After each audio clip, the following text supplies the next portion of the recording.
So, ayan mga kasari, meron akong binili dito. Kahapon, araw ng Saturday. So, namili ako kasi, ayan, wala na akong mga pa-noodles. Mga pa-noodles lang yung aking binili. So, ito yung aking mga binili.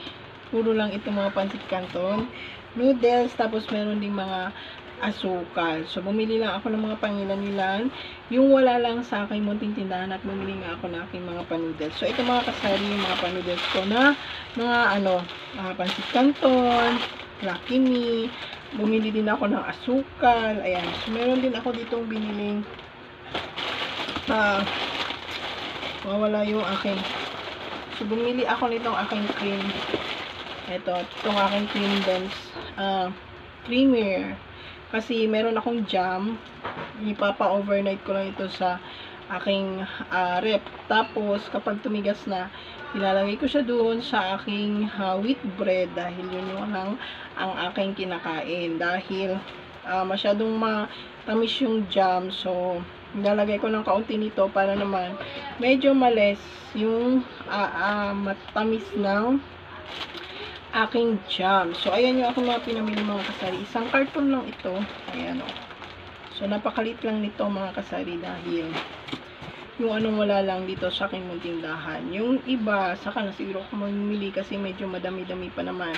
So, ayoko naman bumili ng maramihan dahil nga ayoko makupasan. Gusto ko yung paunti-unti lang at least kahit paano bago lahat yung aking paninda. At nasa labasan lang naman yung grocery namin dito at hindi malayo. So, okay lang sa akin kung mamili ako palagi. At kung may benta naman, ayan, bibili tayo ulit. Pero sa ngayon, dahil napapansin ko, medyo puno pa naman yung ating munting tindahan, ito na lang muna yung aking binili dahil ito lang naman talaga yung hindi ko pa binili last week nung nag-grocery ako. So, medyo madami-dami pa naman yung ating laman nating munting tindahan. So, ngayon is magdi-display ako at syempre bago ko i-display, ayan, nag-flex na lang muna ako ng isang maliit na karton na grocery namin kahapon ni Habi araw ng Sabado. So, linggo na, bukas Monday. So, nakakapagod. Tapos marami pa kami ginagawa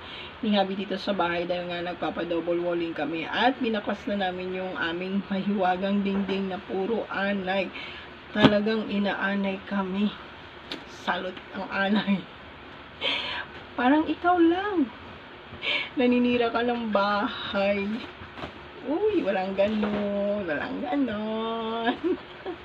So, ayan, magdi-display na muna ako dahil marami pa kami gagawin ni Habi at magluluto pa ako ng pagkain ng gagawa ng aming munting dingding. So, ayan na lang muna yung in-update ko sa inyo, mga kasari.